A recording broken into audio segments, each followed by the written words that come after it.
maber gati kiwuothi ndara tinwang'o nurseries mang'eny mek yien to quality ma yien mani nurseries gon piny kabisa amomiyo awacho ni gin piny nikech yien ipidho diriyo. Nitie yien mipidho gi kodhi to nitie moko mipidho gi cuttings, grafting, gik moko ainago ipidhe go part mar yien cha. Ing'ado bath part mar yien no tichuoyo iketo e lowo. Koro nitie kodhi to nitie pitho go part mar yien. We wa discuss mano kodhi ka pitho mar kodhi ni Nyanza pod ok ober nikech gipidho kodhi mok and certified. Ang'eyo ni yien kaka tree seed pod ok en formal, en informal sector. Mano ng'isre no onge laws mag govern kaka inwang'o kodhi no kaka idhi pidhe. Ok ochal agriculture seed ma en formal sector. Ma nyaka iluw gik ma KEPHIS dwaro, gik ma sirkal dwaro, yaki iuse ji.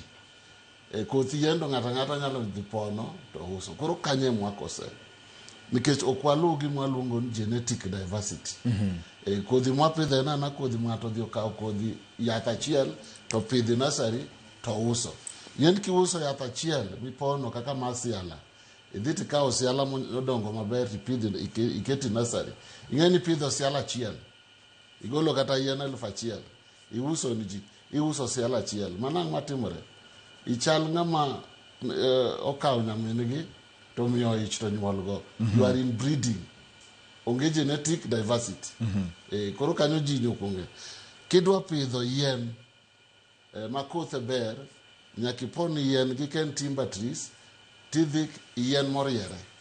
Omiyo wacho ni kidwaro nadwa siala moriere, adwaro bao moriere, tidhi yien moriere, ikawo mother plant maber. Yes. Mama ne nyaka bed maber. To nyaka ipon kodhi kuom yien 30 ibung kanyo.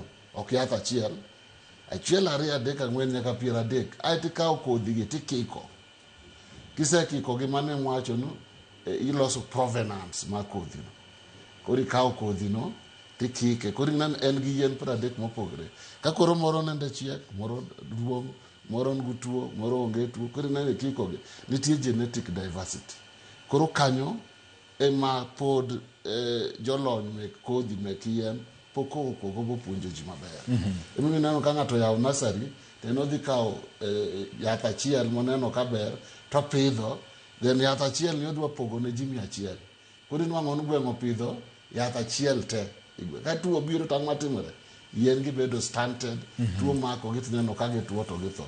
Koro ichako wacho no kodhi nendo timore nade, aedanan upidho yath achiel e gweng' achiel. Koro nyaka rang kaka ipono kodhi. Kodhi nyaka poni yien 30 kadhi mbele. Ikiko gi, eka koro bedo kodhi. Mano koro certified smart tree seed. Koro kisepono gi yien 30 kuom ranyisi kidwa pidho loso kodhi ni. Kiko gi kasi keto gi